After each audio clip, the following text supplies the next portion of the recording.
What's going on, everyone? Wanted to hop on here. A lot of people have had questions about what has happened at the Texas school shooting. First and foremost, horrific, disgusting incident taken out by a mentally disturbed individual. We'll probably never understand why these things happen. However, a lot of people have been, sending in the DMs questions about how this happened. So there's a couple of details that I'm going to explain right now in this video that I've been answering, since the event happened, to people based on their knowledge of, me being a police officer. Obviously, I've been trying to talk to as many people as I can who are as close to the situation as possible. So let me know where you're tuning in from, city and state. If you are from Texas or anywhere near where this tragedy happened, please let me know. And if you can add to anything here, of course, please let me know. If you're tuning in from outside this country, of course, please let me know where you're tuning in from. Let me know your thoughts. Of course, everyone's prayers are with the families that have lost their loved ones. But a lot of people, I'm going to go over some of the details that I've learned from people I've spoken to who are on the ground there that you may or may not have heard on the news or social media. Obviously, there's things you hear on social media that maybe not true. So the question I am getting asked the most is, why did the police wait an hour to go into the classroom to make contact with the shooter? I'm going to get to that because it's a very good question, and I'm going to let you know exactly what transpired there and why that happened. Because those of you who are not police officers, never been a police officer, for those of you watching who don't know, I was on the job 13 years. So I'm going to explain why that happened. I know that sounded a little extreme, but I'm going to get into it and I'll explain it. First of all, I'm going to go through the timeline here because there's some question about what exactly happened from when the gentleman left his house and then made it to the school. So apparently gets into an argument with grandma and makes a post on social media, which is a whole nother question, a whole nother mark, but makes a post on social media saying that he's going to kill his grandmother. Okay, so then he makes a post on social media saying that he's going to go to the school and commit a shooting. Okay, so what he does is he commits the murder of his grandmother by shooting her in the face, and then he then proceeds to go to driving allegedly toward the school, unknown at this time. However, ends up crashing his car. A lot of people said that there was a police chase. The reports are confirmed now that there was no police chase. How he crashed his car, I don't know if he just wasn't paying attention, driving recklessly. Anyway, he crashes his car. He exits his vehicle, and after exiting his vehicle, he crashes his car and exits his vehicle apparently near a funeral home. When he exits his vehicle, he has a bag full of ammunition. He has a weapon, and from what we're told, just a rifle. I don't know if he had other weapons on him. They haven't released those details as of yet. But there are two people outside the funeral home. He shoots at the two people outside the funeral home and then continues on toward the school on foot. There is a fence around the school that he has to go over, and then subsequently scales that fence and now is approaching the school. While he's doing this, he is shooting at the school. That's the reports that we have. Prior to going over the fence and then after going over the fence, just shooting bullets at the school. So now this whole thing, they're saying, takes roughly 12 minutes. 12 minutes. So you have an individual who shoots somebody in a home and then proceeds to drive, crash their car, shoot at random people outside a funeral home, walk with a weapon and a bag full of ammunition, and then begin shooting at a school building. And at this point, calls have been made, of course, to 911. Approaches the building, goes over the fence, and finds what we're being told now is an unsecured door on the west side of the school building, and there is surveillance video. Post-production will loop that in, of the team loop that in, of him going into this unsecured door. Now, question I've gotten a lot from a lot of people is, how is a door unsecured in a school building? Well, we know how, because it's just how people can have gotten onto a plane a year or so after 9/11 with a knife. It happens. I got on one. So you say to yourself, how does this happen after the school shootings that have occurred, Sandy Hook, obviously Columbine, things like that? You know, as time fades and time goes on, people just forget about these things and they're less vigilant. That's the reality of it. They're less vigilant. There's a little bit of sense that it'll never happen here and other things, but the fact of the matter is there was an unsecured door at this building. This gentleman went into this unsecured door, got into a classroom, and there was a report that he exchanged gunfire with the SRO. That is false. There was no exchange of gunfire with the SRO. Fired multiple rounds going in, and apologize, I got a tickle in my throat. Obviously getting very excited about this because it's very maddening. And then there was a classroom that was adjacent to the classroom that he entered, and that's the classroom where he barricaded himself. Now, when he went into, and a very important word there, barricade. Okay, so he goes into the classroom and begins shooting and killing students in the classroom. Now, here's where the breakdown occurs. There are reports now coming from children that were in the classroom that have said that at one point they heard the police saying, "Yell or scream if you need help." There were a couple of boys that were hiding, and according to these boys, a little girl, one of their classmates, screamed out, and when she screamed out for help in response to the police saying, "Yell if you need help," and the shooter subsequently shot that young girl. And what the scene was in this classroom, we can only imagine. It was probably a complete carnage, and for these young children to have to witness this, those that survived, I can't imagine what they're going to go through for the rest of their lives. So the question that people had is, from the time, so the local police, Uvalde police, arrived on scene within a fairly short amount of time. However, the SWAT team, which was made up of state, federal, border patrol, didn't go in. They arrived a short time later. A lot of people said that they didn't arrive for an hour. That's false. They arrived a short time later. However, they didn't make entry into the classroom for an hour. Now, why did they not make entry for an hour? Here's what was the question.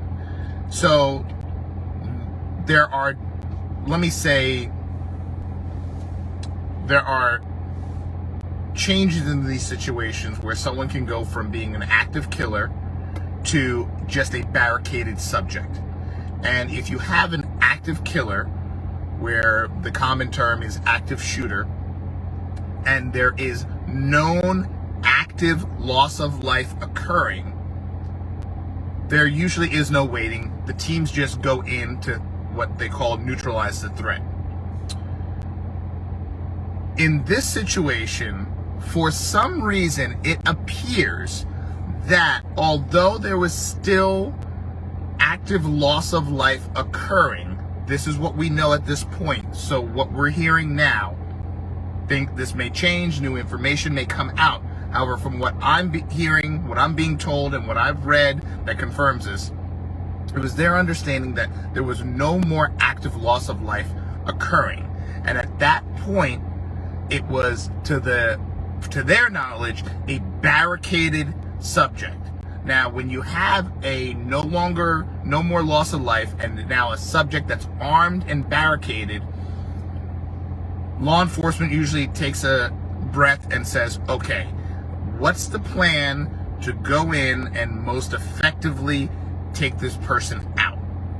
and if it's to either arrest them or neutralize their barricaded subject. However, that doesn't seem to be the case here.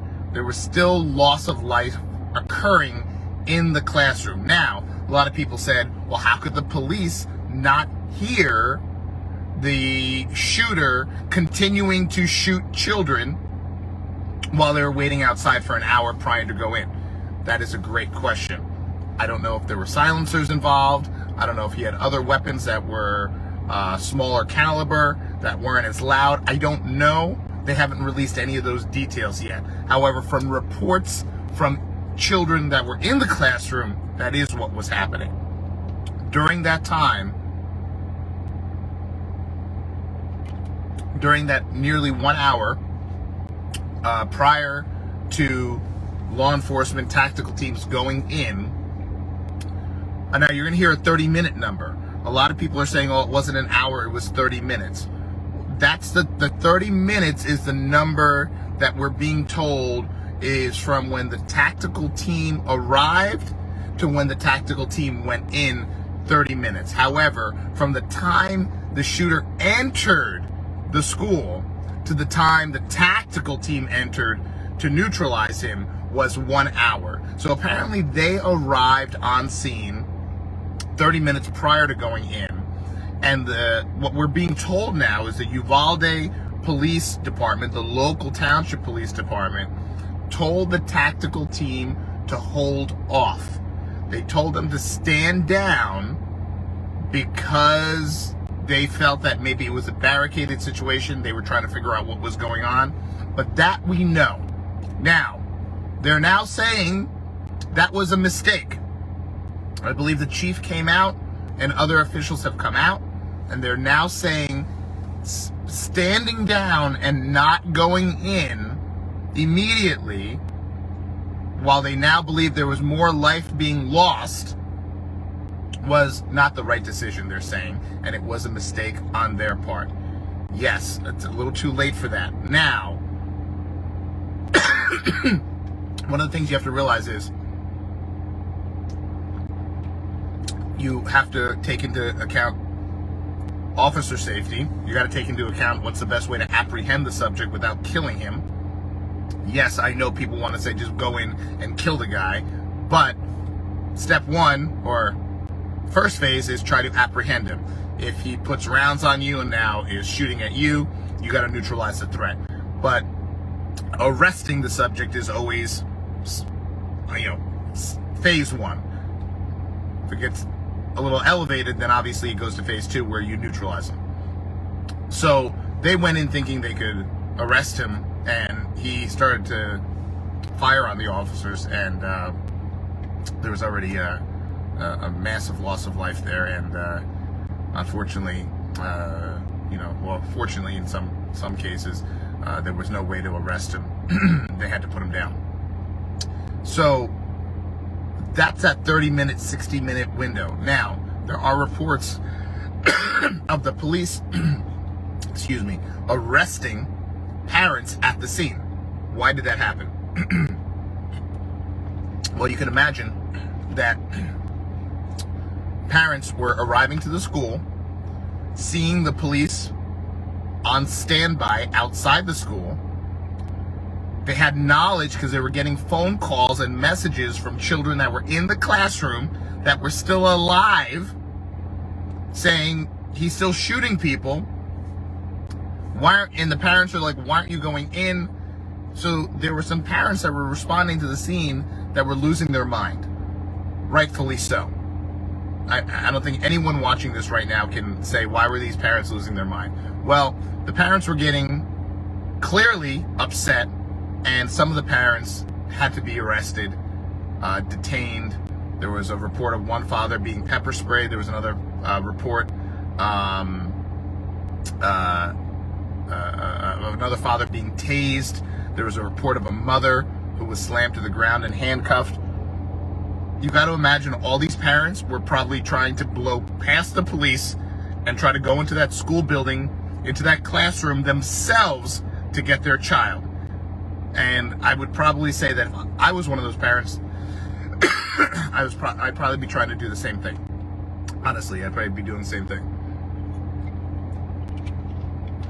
Allergies, not the C. Okay. So that is why those parents got arrested at the scene there. It wasn't because the cops were, feeling like arresting parents who were upset. No, these were parents that were not only upset, but they were now trying to physically interfere with what was going on there. And yes, you can't have a mom or a dad run through the police barricade and run into the classroom to try to save their child. No weapon, no body armor, no tactics, just run in. It's not going to work out well for that parent. That parent is going to end up getting shot and killed by the shooter. So that's why, in an effort to save their life, they had to detain them and use whatever means to detain them. It's unfortunate, but the reports of that happening are true. Sad, but true. So, I don't know if you guys have any other questions, as I'm trying to stay alive here and not choke to death. If you guys do, let me know. We got a ton of questions that came in about SWAT team and how the SWAT team operates. Little towns most likely don't have a SWAT team. They rely on a county SWAT team. So when something extreme like this happens, they call the county. Speculating. Some places have to call the state police.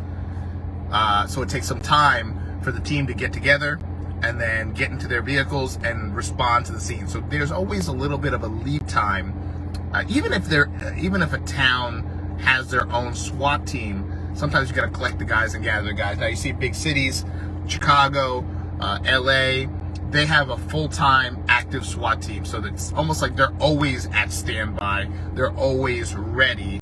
It's a dedicated team. These guys aren't on patrol doing other stuff. They're a dedicated team. So when something happens like this, that is a extreme situation, the SWAT team can get there really fast. They get there really fast, and they make the move, they make the plan. So that's why there was a delay there. What's going to really be a big problem for the parents and for the police is why they waited to go in, and it's gonna be a big issue. Everyone can Monday morning quarterback this, but they went on what they knew at the time. Now, of course, when they find new information, they say, okay, well, maybe that wasn't the best idea, but they didn't have that information at that time. So it's very, very difficult from a police standpoint. I don't know if anything new has come out in the last few hours. I've been getting information over the last few hours sent to me, and I'm reading as much as I can. But it's a very sad situation. As far as the weapons, it's believed to be an AR-15 type rifle. People say semi-automatic. People don't even know what semi-automatic means. They just say that because they hear it on the news. And I think that this, of course, is once again going to spark the gun debate. But we see this happen every time after there's a school shooting or a mass shooting. Let's see. David says we have our own SRT team, special response team, and it still takes about 40 minutes to get to the scene and make a plan. Of course, yeah. Even if you have your own team. And this is what the public doesn't know. So, for those of you wondering, there are towns that, if they don't have their own SWAT team and something crazy like this happens, they call the county or the state, and the state has to now get their team together, find out what's going on, and then get to the scene. That's why there's lead time. What this person was saying is, even if you have your own SWAT team in your department, sometimes it might be some guy's day off. So he's home with his kid, or he's home at a barbecue, or he's getting his hair cut at the bar, whatever it may be. Now they get the call, they get the text or the call, hey, we got an incident. Now they gotta get together, get their stuff together, Either if they have their stuff at home, locker at work, they got to get in their car, get to work, suit up, get their gear. They get together, they put together a little bit of a plan, they get to the scene. It takes time. It takes time. You're talking about, even if the department has their own SWAT team, you're talking maybe 20 minutes, maybe more, maybe less, but still 20 minutes when you got a classroom full of kids and a crazy guy in there with a gun shooting. It seems like an eternity. And if you're a parent that's at that school and you're waiting outside for the cops to do something, every minute that goes by seems like an hour. So of course we understand what's going on. So with regard to what the police are saying now about the the shooter, what we know, no criminal record.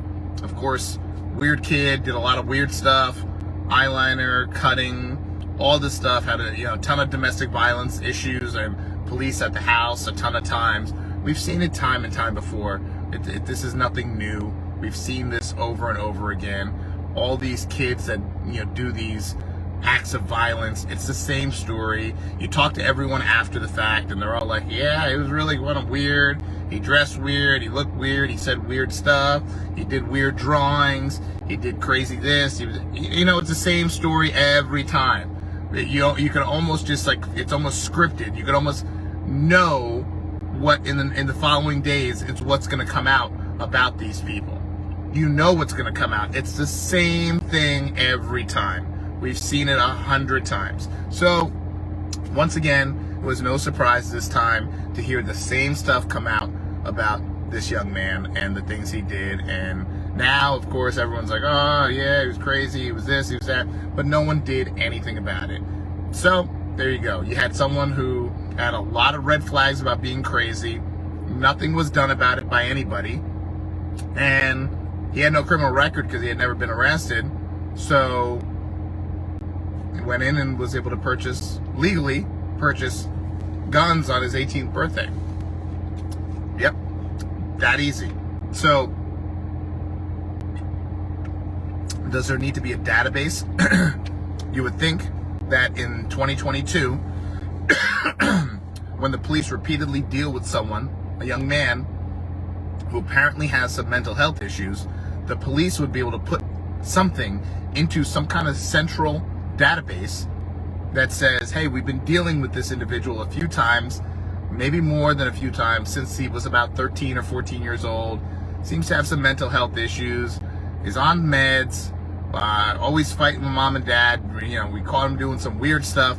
Put something in a system so when that kid goes in to buy a gun or buy ammunition, there's an alert that says, A, either don't let this kid buy a gun or an ammunition without some kind of next level check and next level verification, or instant alert goes out to the police, FBI, law enforcement to say, this person just purchased a weapon, should not be unmonitored here. Something. I don't know. I'm just throwing ideas out there. But the fact that over and over and over again, these kids that have the same history that everyone saw still go out and get guns and are still able to conduct these acts of violence.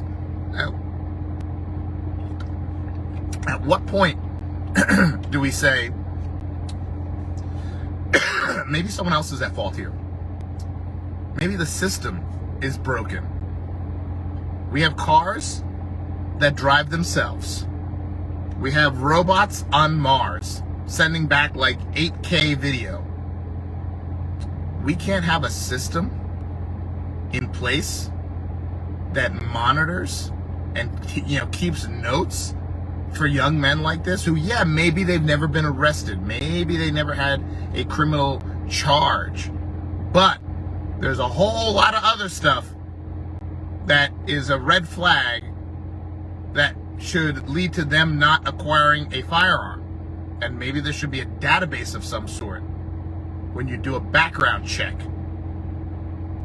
So they do a criminal, maybe there should be a non-criminal database. How about a non-criminal background check. A background that checks for, have you ever been involved with the police from a standpoint of a domestic violence call or emotionally disturbed person's call, something along those lines. The police stopped you and they felt that something was a little off. Discover that you're on antipsychotic medications and maybe you're thinking about harming yourself. Something. I don't know. And you know, you had people, he was posting all this stuff on social media and online, and nothing happened to him. It was good to go. Now, other people call someone by the wrong pronoun and they're kicked off. They're banned from the social media. They're banned for not referring to someone by the right pronoun. This guy is putting all kinds of crazy stuff on social media. Nothing happens to him. Just let go. No problem. So these are things you got to look at, folks, and say, what is going on?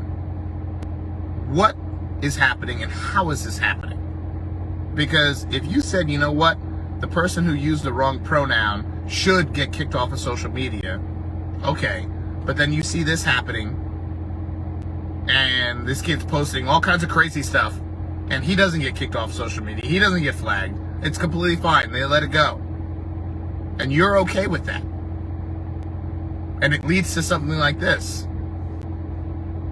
I don't know, ask yourself, is there something wrong with you if you're okay with that?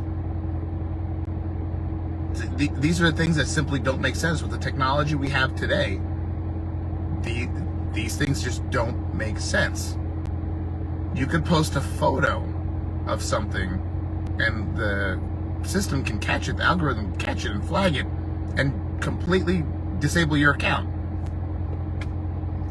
But these kids are posting crazy things, guns, all this stuff. Nope, nothing wrong. Anyway, gonna update more when I get more information from some of the people on the ground there. If you have any comments you want to add, any new information you get, please add them below. You know, thoughts and prayers, again, right? Here we are, thoughts and prayers. Pray for Uvalde. You're gonna see all the hashtags. You're gonna see all the symbols, and you're gonna see all the people posting and all that stuff. Yet again, you're gonna see it. You're gonna see it all. You're gonna see it all. And then in a few weeks, it's gonna go back to same old. Nothing's gonna happen. Think back to Columbine, and think what has changed.